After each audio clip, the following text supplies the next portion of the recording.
Hello and welcome to the webinar Perspectives on Social Housing from Different European Countries.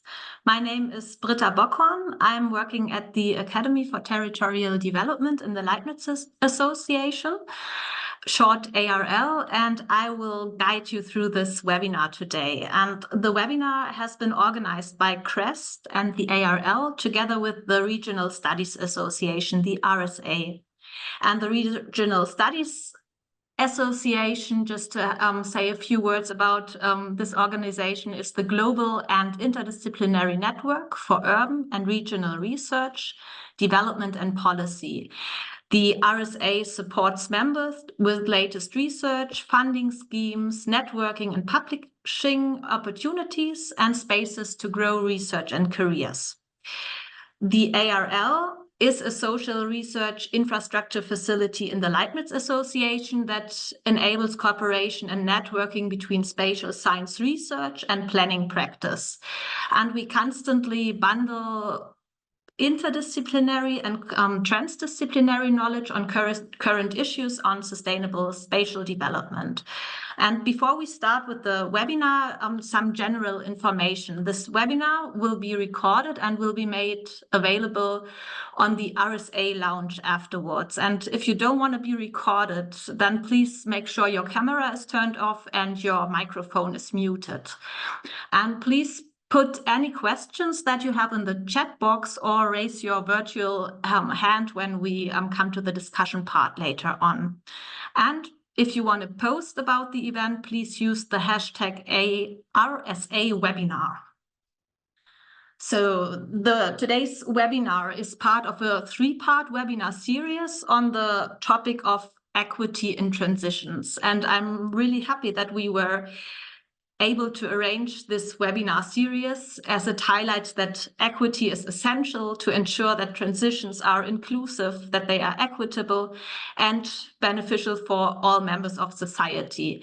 And today we have chosen to start with social housing, the topic of social housing as the first topic in this series. And we have invited more experts. They will be visible in the discussion part later on, but we have invited two speakers. And the first speaker is Marco Allegra. Marco Allegra is principal investigator and chair of the Urban Transition Hub at ICS at the University of Lisboa. And he is actively involved in the EU-funded DASH project, and DASH stands for Delivering Safe and Social Housing. And together with his project partners, who are also here as well today, and they will contribute to the discussion later on, he will be sharing insights from this project work. And our second speaker is Hélène Roth. Hélène Roth has been a senior lecturer at the University of Clermont, Auvergne, at the UMR territories for 15 years. And her research activities focus mainly on housing in small towns and in a French context. And moreover, she is also a member of the ARL working group on housing in small towns. Well, let's start with Marco Allegra as the first speaker. Marco Allegra, a warm welcome to you, and the word is yours. Thank you, Britta. So, hello, everyone, and good afternoon. The first item on today's menu is the first substantial report coming from the Project DASH that has been just introduced.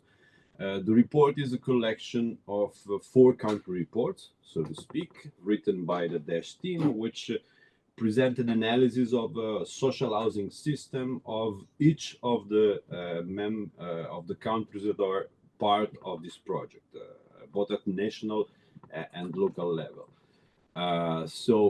A couple of words about the project. I don't want to go into detail, but it's a Marie Curie staff exchange action. So based on the concept that we might learn something interesting by exchanging, by building an interesting conversation about practices and use intersectoral cross-country secondments to foster a reflection and the co-production of good practices for the housing system. And these are the 4 countries that are partner of the project: Germany, Denmark, Serbia, and Portugal. The project has also a few partner cities and focuses especially on the experience of medium-sized cities in these countries. Without losing much time, you can find more information on the Dash website. Before examining the content of the report, I would like to make a few general remarks on the trajectory of housing policy in the EU. As you probably know, first, in most European states, investments in social housing have been down for several decades. Indeed, in many countries, the social housing stock has been shrinking for a while.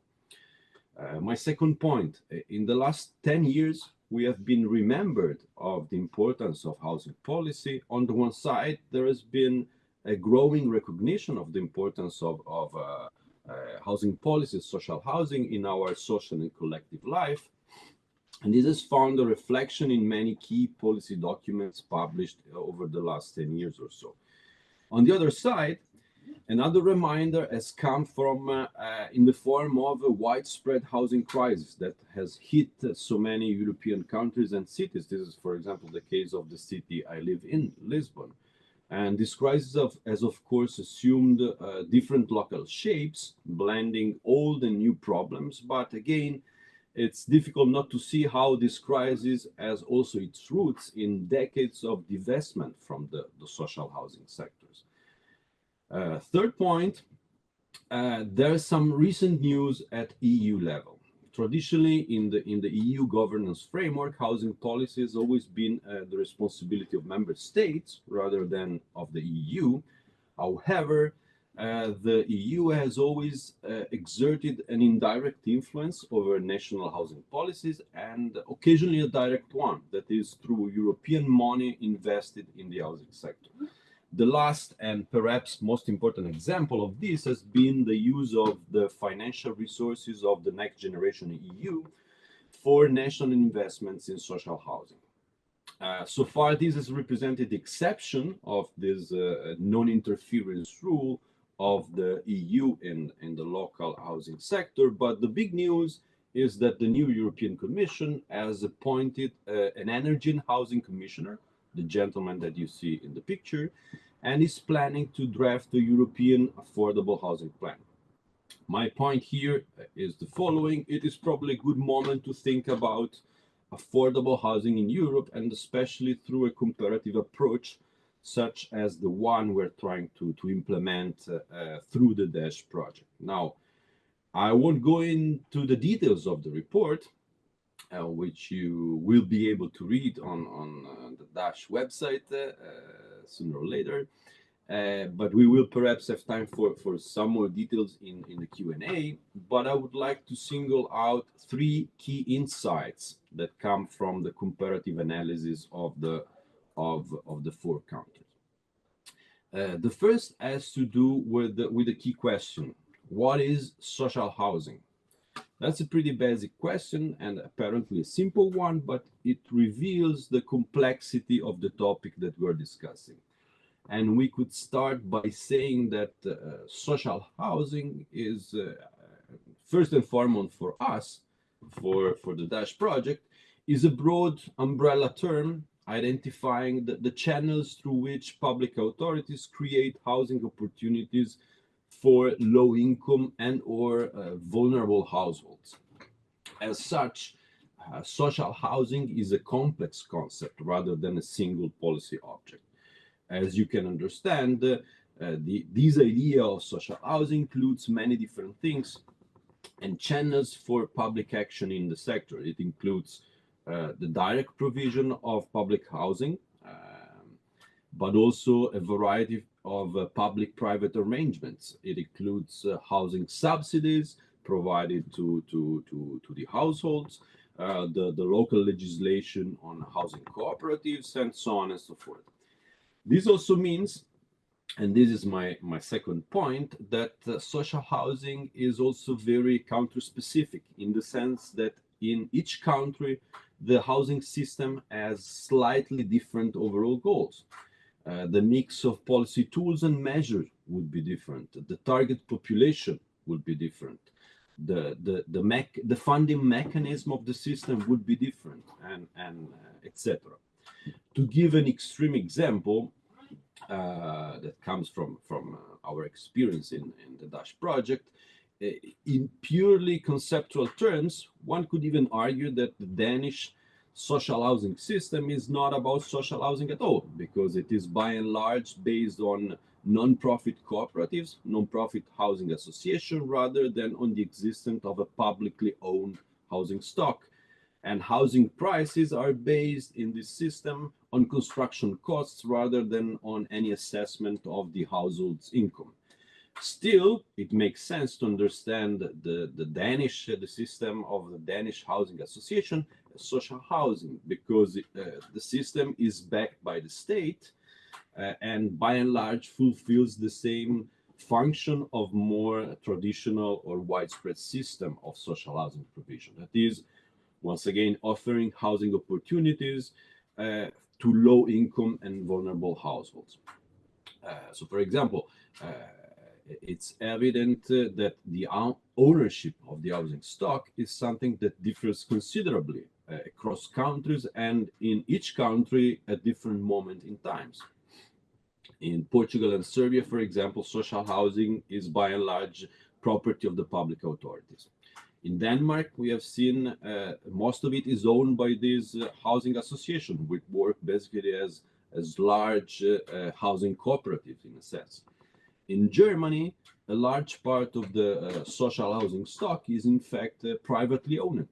Private landlords receive different kinds of benefits from the state in exchange for renting the property at an affordable price.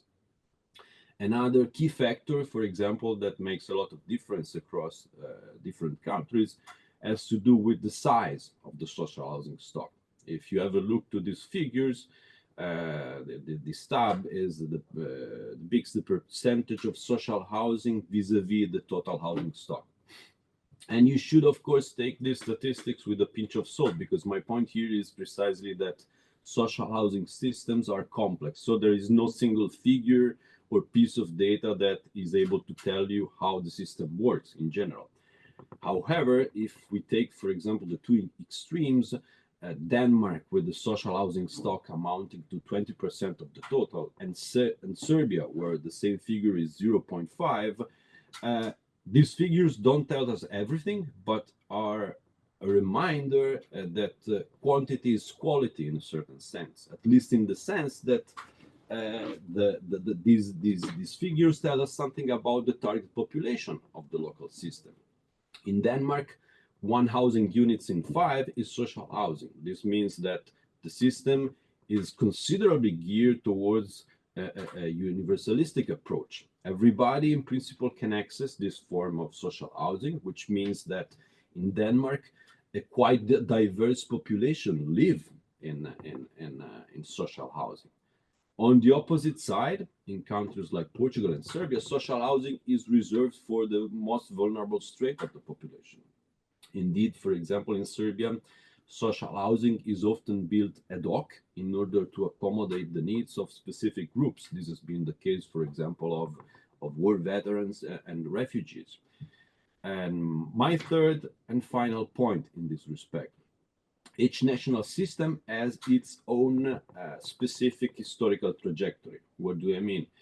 It will be impossible, this is something that we realize quite quickly in the Dash project, it will be impossible to understand the characteristic features of this system without taking into account the impact of contingent events on this trajectory. For example, the reunification between Eastern and Western Germany, or in Serbia, the fall of the socialist system and dissolution of the former Yugoslavia.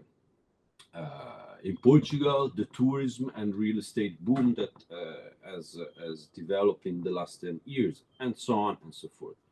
So to conclude, one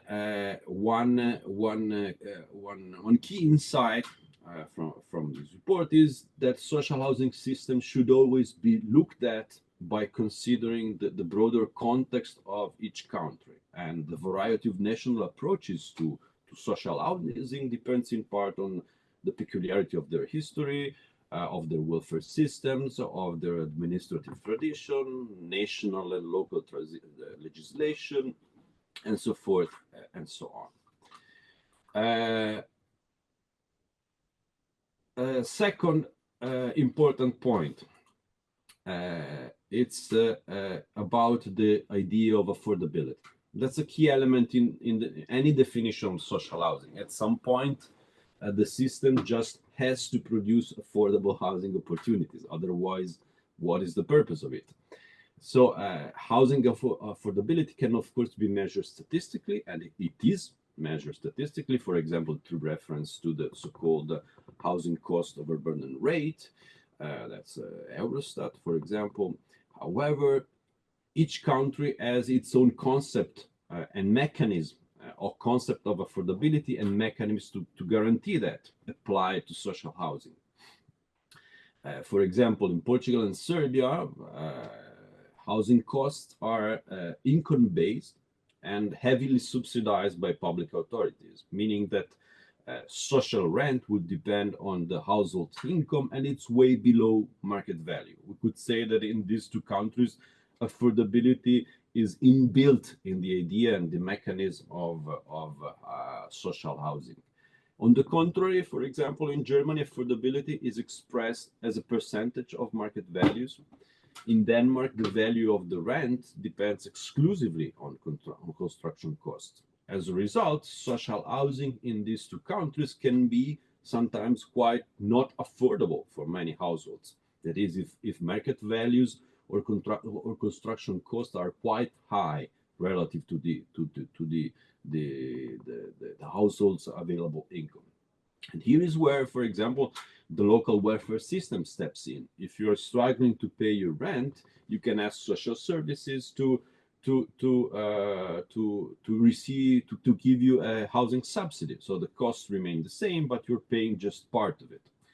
And this last observation reminds us once more of the complexity of the system. What matters is not any given single parameter, for example, the affordability of your rent, but rather the overall set of conditions that make the system work or not. In this case, for example, the presence or absence of housing subsidies.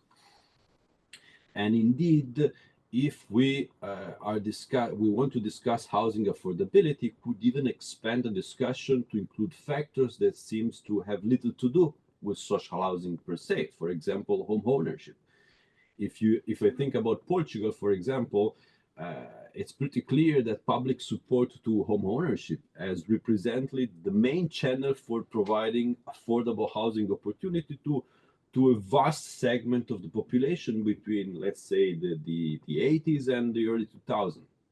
Far more money has been spent to subsidize mortgages than for building social housing. So this is a factor that is outside the housing system, the social housing system, but has an impact on affordability of housing costs in a country. Third and last slide, it's about the present and the future of social affordable housing in the four countries. There are, first of all, common challenges that emerge quite clearly from the country reports. The first has to do with the match between the existing housing stock and the population that it is supposed to serve. For example, we all know that Europe is an aging continent, and the family structure has changed significantly in the last 30 years or so. And the same is true for the geography of economic activities, employment, and so on and so forth. What does it mean for the social housing system? It means that the build structure and the characteristic of the build structure and location of the housing stock does not necessarily correspond with the current needs of the population. Here's another field in which statistics can sometimes, simple statistics can sometimes be tricky if we consider them in a superficial way. We might have 100 apartments available for 100 households, and everything seems to be perfectly right.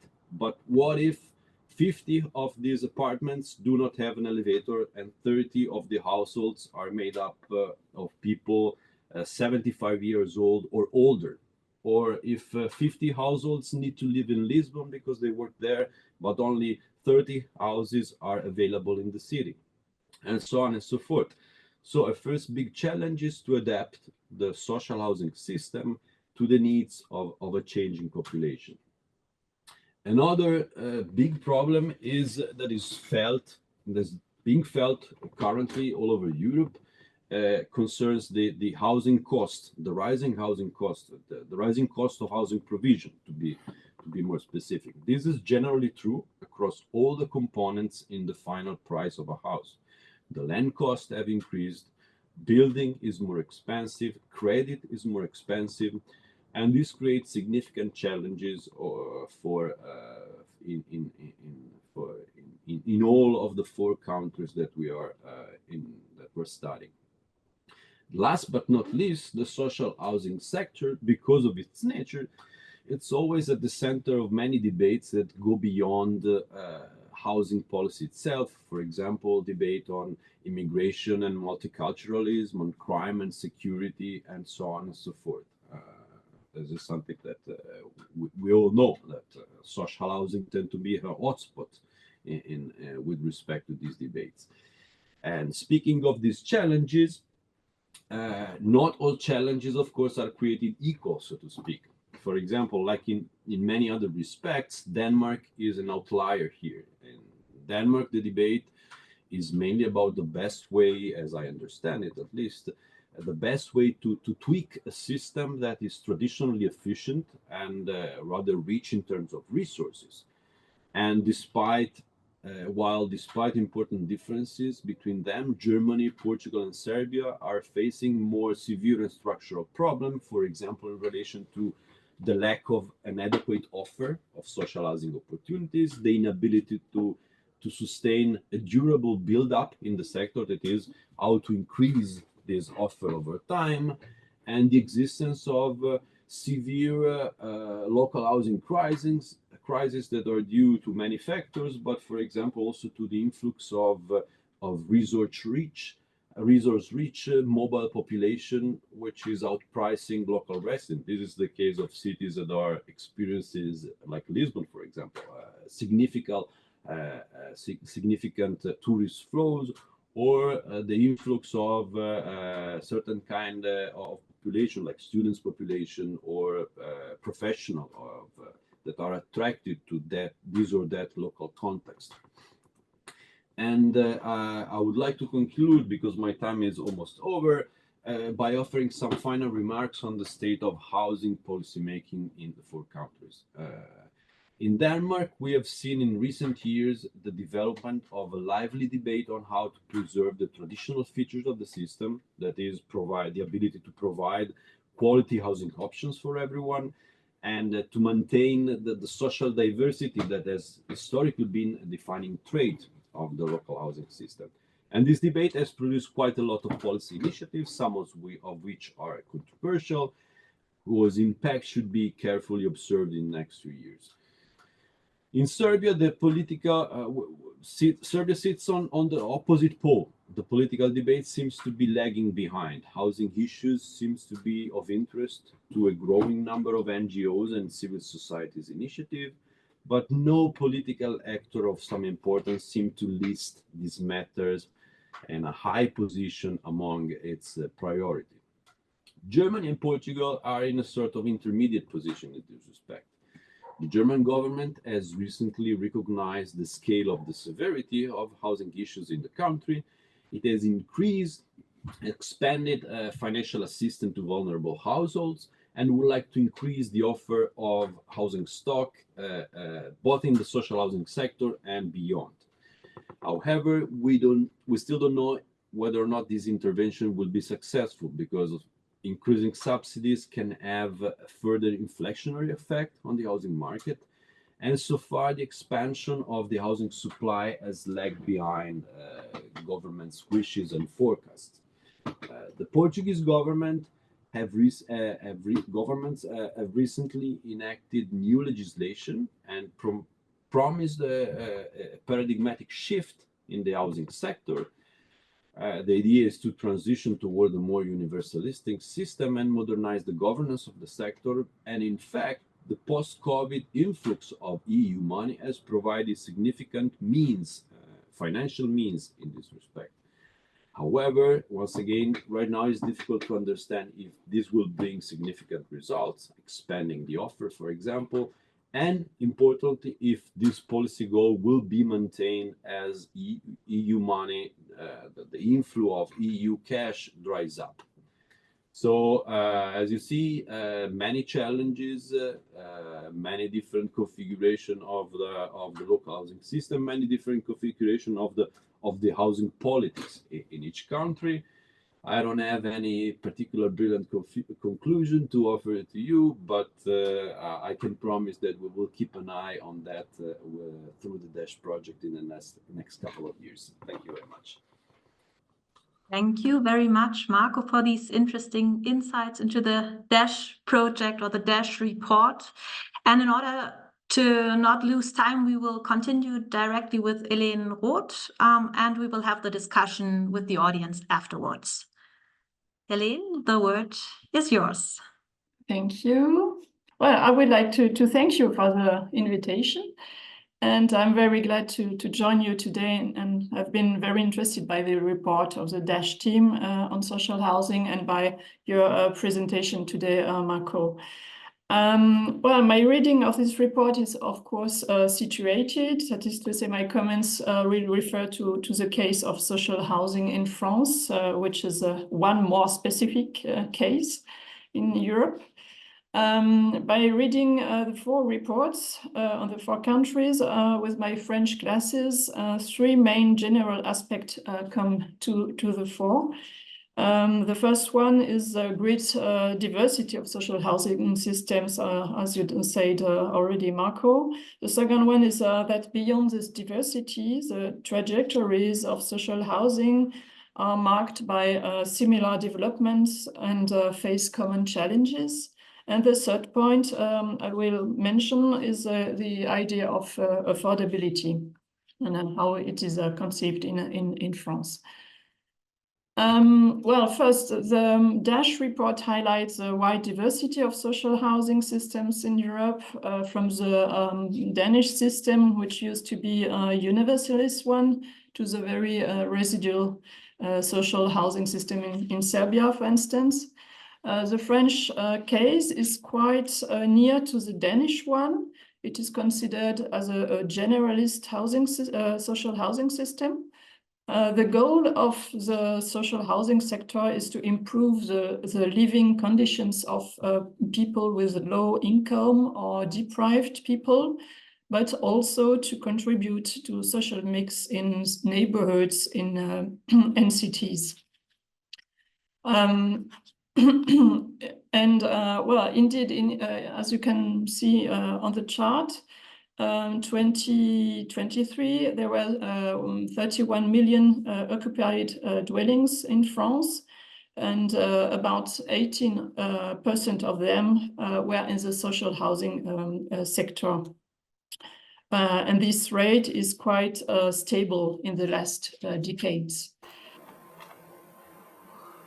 In the recent past, especially since the year 2000, an important trend has been the development of the social housing stock and the restructuring of social housing neighborhoods. Each municipality has to, each municipality in urban areas has to reach 25% of social housing. It's a very important law, and very important for social and social special equity. and that has been, well, more or less effective in the last 2 decades to develop and spread out the social housing stock among urban areas. And a huge program has been implemented from 2004 until 2024 in that sense, the restructuring of social housing neighborhoods. And the general principle is to reduce the social housing stock in the deprived neighborhoods and to develop it outside, especially in the municipalities and neighborhoods with a low rate of social housing. The impact of this low-end program is a growth of the social housing stock. Indeed, more than one more million of social dwellings have been created in the 2 decades. Another impact is a break to the special concentration of poverty, even if the impact on social mix is quite limited because of increasing social inequalities in the period. And well, many researchers point out that dealing with social issues in special terms alone is not enough to reduce social segregation. In other words, such low-end program help to spread out poverty, but not to combat it.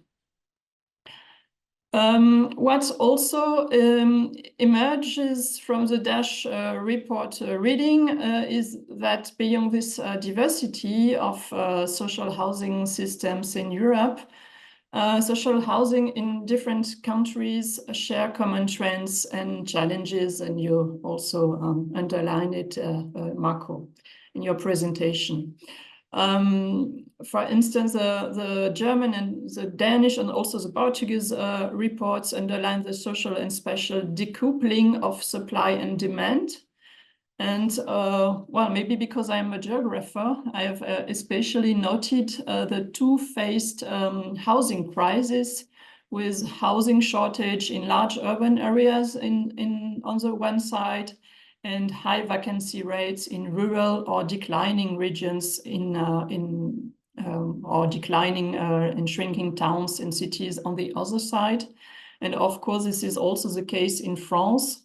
And well, in the last years, research on housing markets and social housing in shrinking areas has made major progress in France, showing the crucial role of social housing companies in the revitalization of small and medium-sized towns, for instance.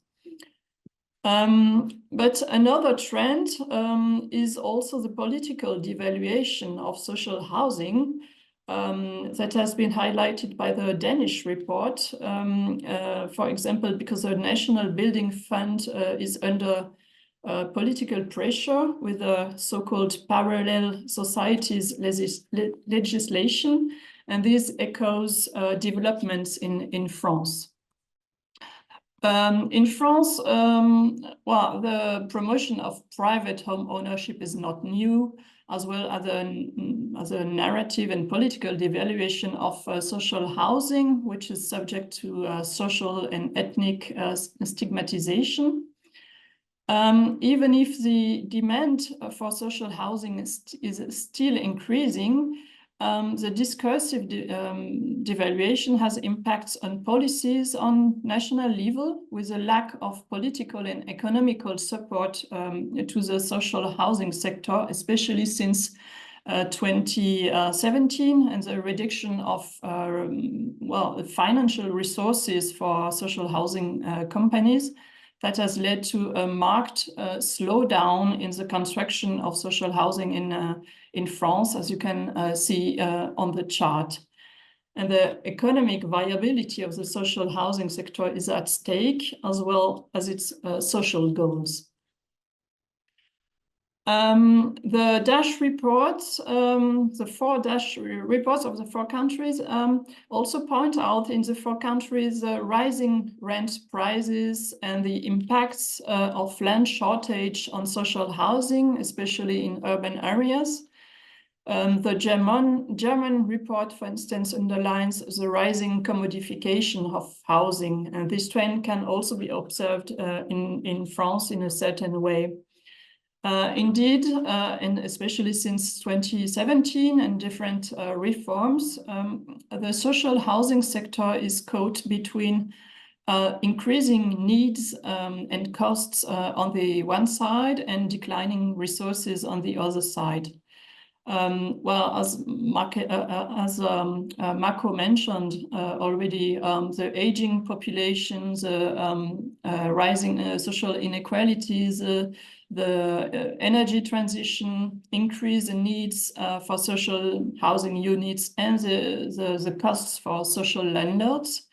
And on the other side, declining resources bring social housing companies to reduce the production of new housing units and to break the renovation of existing ones, as well as to selling the most rentable ones, especially in the context of land shortage and financialization of the housing sector. And this contributes to a commodification of social housing, and this contributes also, of course, to the housing crisis.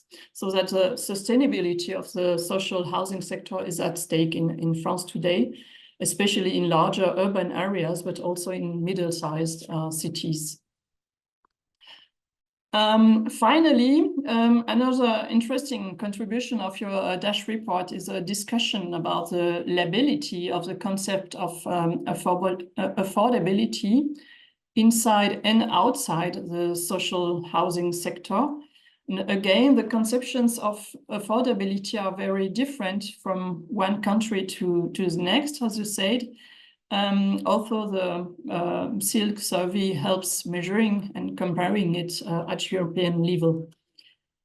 In France, there is no official definition of affordable housing, but it is usually linked with a housing cost of urban rate of 30 or 33%. Inside the social housing sector, affordability is guaranteed by a complex system of housing classification with very social intermediary categories of housing and of social housing. And these categories of social housing determine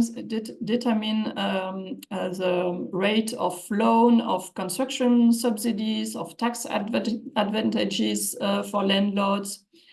And these categories also are important to define and to determine different rent caps, and also the income cap for accessing to social housing. As you can see on the chart, it's different between, well, there are regional differences in these caps. Well, in the political debate, affordability is rather associated with non-social housing sector, so outside the social housing sector. And well, different mechanisms exist to support affordability, like housing allowance, tax benefits for construction and renovation, loan with interest, with a preferential interest rates. And what is a new trend in France in the last years is the development of community land trusts that are often supported by local authorities. However, the political success of the concept of affordability in the last year amid the context of housing crisis in urban area may threat the social vocation of the social housing sector. Indeed, in the last spring, in May, the French government has introduced a bill aimed at ensuring that the 25% of social housing to be built by each municipality includes housing above the caps, the ceilings. So for the lower, to include the lower middle class. And this would be profitable for social landlords, of course, but it would distract them for their core vocation of housing the most deprived people, and it also would strengthen again the special concentration of poverty. Well, this bill has not yet been implemented because, as you know, there are no stable government in France since the last spring. But well, let's see if it will be implemented in the next month. But well, the focus on affordable housing could divert the social housing sector from its vocation of housing the most deprived residents. That's a risk in the next months and years, and it's a tendency that seems to be quite similar in Denmark, if I have really good understood the report in Denmark. So I tried to give very shortly some echoes and insights from France. And your DASH program is helping to advance knowledge on the complexity and diversity in social housing systems in Europe that are very important, as Britta said, for social and territorial equity and cohesion. I will read with many interest the publications you have already put online, and I look forward to reading your final report. And I thank you for your attention. Thank you very much, Hélène, for your presentation and for your insights into the French system, but also for your reflection on the DASH report. And we now have a bit more than 15 minutes time for a Q&A, and I would like all members of the DASH project to turn on their cameras and invite you to get involved in the discussion, and before you start to speak, to briefly introduce yourself.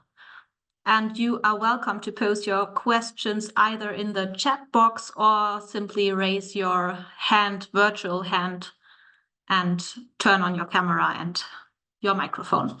Are there any questions or comments for the two speakers? I can see a post in the chat box and I'll read it out. It's from Robert Feller. Are there some connections to land use, like the community land trust similar to crofting in UK? And thank you for the nice presentations. Should we collect more questions and maybe? Yeah, or do you want to directly answer? There's a raised hand. There is a raised hand. Oh yeah, from Katrin Hofer. It just disappeared. It disappeared again. I can just comment on community land trust. I'm not sure about the answer for other countries, but I think in Portugal this is something that people are starting now to explore as a possible device to produce social housing. I think that any real implementation of the concept is yet to come, at least in Portugal. Okay, now I can see Katrin Hofer's hand again and Agnes Klöden-Villemont. And we start with Katrin Hofer. She's my colleague and Okay. raised the hand. So thank you for the very nice presentation. They're really very comprehensive and very interesting. What I want to stress is the historic connection, the historical background of social housing in Europe. Could you please a little bit highlight this different situations across Europe? You know that the political systems are very heterogeneous in each country, and social housing and also land ownership or house ownership has a different importance in different countries. So, but I didn't hear very much about the historical context. Thank you so much. Is there anyone from the group, the DASH group, who wants to respond to that question? Well, I can take up the question. Maybe I think that it would be like a huge discussion because it's about comparing all countries, and the history and trajectory. But I think that yes, I can just elaborate on what I already said. There are lots of things that differ in each country, and for example, Portugal. And this is something that you don't always understand if you just look at the statistics. You know, Germany and Portugal have a rather similar share of social housing vis-a-vis the total housing stock, but it comes from a wildly different history, I think, in the sense that in Portugal we never had a real social housing system to speak of. It was always a very marginal, tiny portion of the housing stock. It has always been characterized by a very specific target audience, that is like the poorest and most vulnerable sectors of the population have been considered as target for social housing. In many cases, similar to what happened in Serbia, through very specific and ad hoc measures that were identifying one single group based on certain characteristics. Germany might have a similar portion of social housing, but the history, the background is totally different. It used to have much more in the past, for example, no? And Serbia is more or less the same. So, and I think that the if you go beyond, you know, the taking a picture of the current reality, these kind of historical elements are also important to understand what is the general sense in public opinion, for example, in voters, of what social housing is and what the purpose of social housing. So it's in Portugal, I would say that the public opinion is not very well trained to think about social housing as an instrument or as a policy tool and as a right, because they never had much of that, and it was reserved for sectors of the population that do not have much of a voice in the public debate. And in other countries it might be different, even with similar, if we're thinking about similar figures or data for that specific point or the other one. So it's that will be my general comment. Yes, you wanted to, or was it Zlata? You wanted to directly respond to Marco's answer?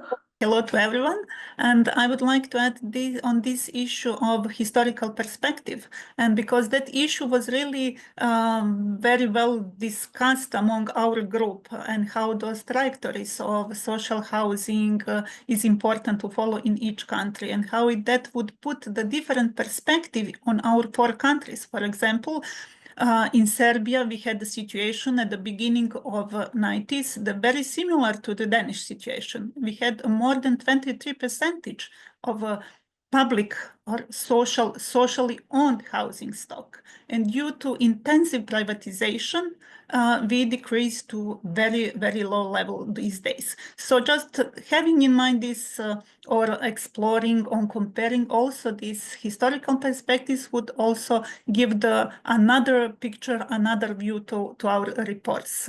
So thank you for this question. And yeah, that is something that we really consider, and hope that we will in our during the Dutch project, we will work on that as well. Thanks. We have a question or a hand raised by Agnes Klöden, Billemont. Yes, hello. Thank you very much for your presentation, both of you. I have a question for the Dutch team about Germany, the German case, because as you mentioned, the federal government recognized the problem with social housing in Germany. But if I'm right, the Länder, the regions are responsible for social housing. So they have do you study at all the 16 policies there for social housing, and how do you deal with the differences between East and former East and former West Germany, because they also have historically very different systems? I think that there's already someone that in line that can answer this question from the DASH team. So I would give the floor to Julia. So hi, I'm working for the municipality of Tübingen. So I'm not a researcher, but actually sort of in the field trying to work with like the social housing system that we have here in the southwest of Germany. And you're right, of course, it's like we live in a federal system where we have like a main bulk of sort of state funding, which is deferred to the different states, and then they put up their own social housing programs. But the general system is very similar in that the German social housing system is a sort of time-limited system where basically anyone who wants to construct social housing can apply for social housing subsidies, and in turn has to like give their housing for a certain percentage below market rent to people with a certain income cap, but only for a limited amount of time, which there are differences in the federal programs, but these are time spans that are ranging from 10 to 30 years, and in some states we have like 40 years and not necessarily more. So in a way, like the way we dealt with this in the report is basically outlining the commonalities, which is mainly this time-limited system, which really comes also from a historical sort of development after Second World War, the very strong belief that social housing subsidies were only a way to start market action and to sort of start investment into housing, after which this would not be necessarily anymore, which would not be necessary anymore because the market would somehow provide for everyone. You know, and that never happened. And so the state keeps pouring money basically into these time-limited social housing systems, which then keep running out.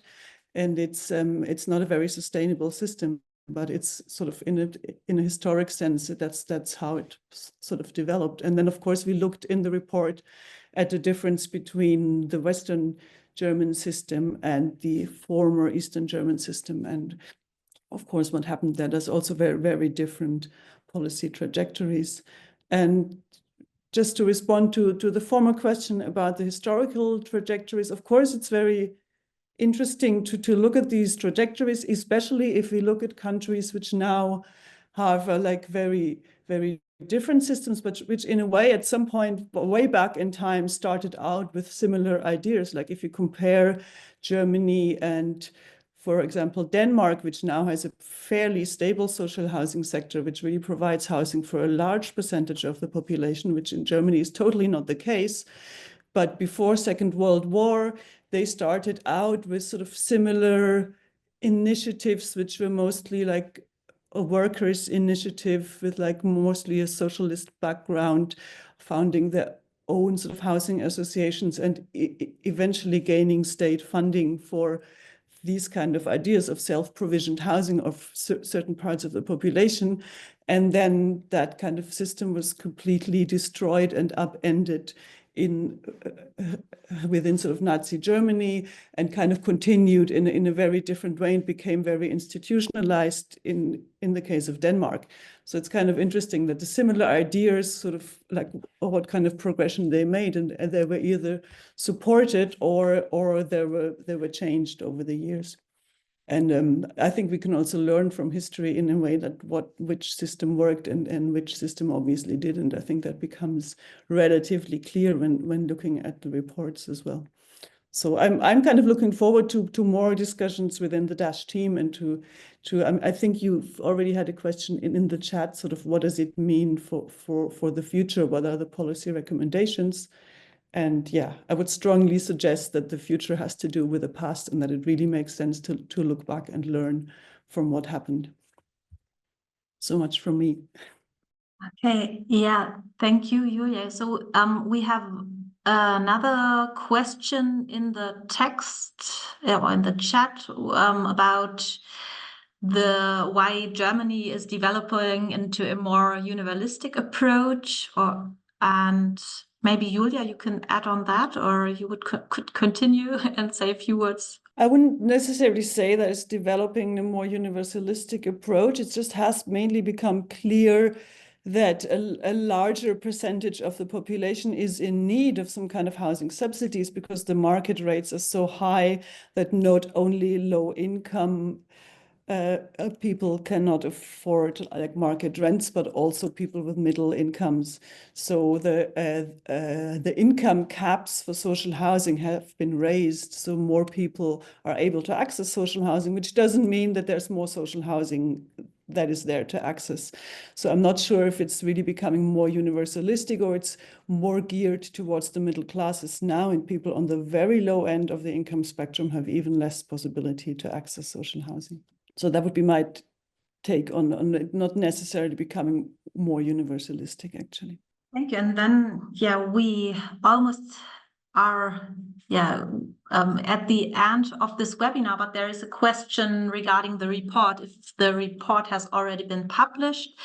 And no, I don't think it has already been published, but it will soon be published. And I think it will be visible on the DASH project website as well as on the ARL's website. And maybe we can post, if you else or somebody else has the project website at hand, post the link into the chat box, and I will do the same for the ARL, and then you will be updated on the publication.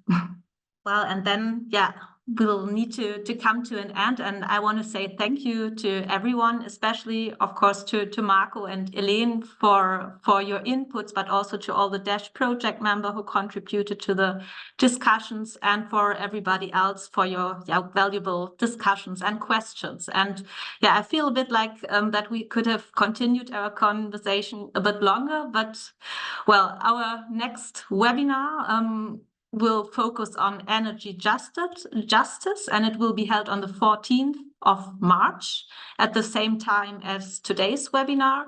And I'd be very happy to see many of you there once again. And until then, goodbye and see you soon, hopefully.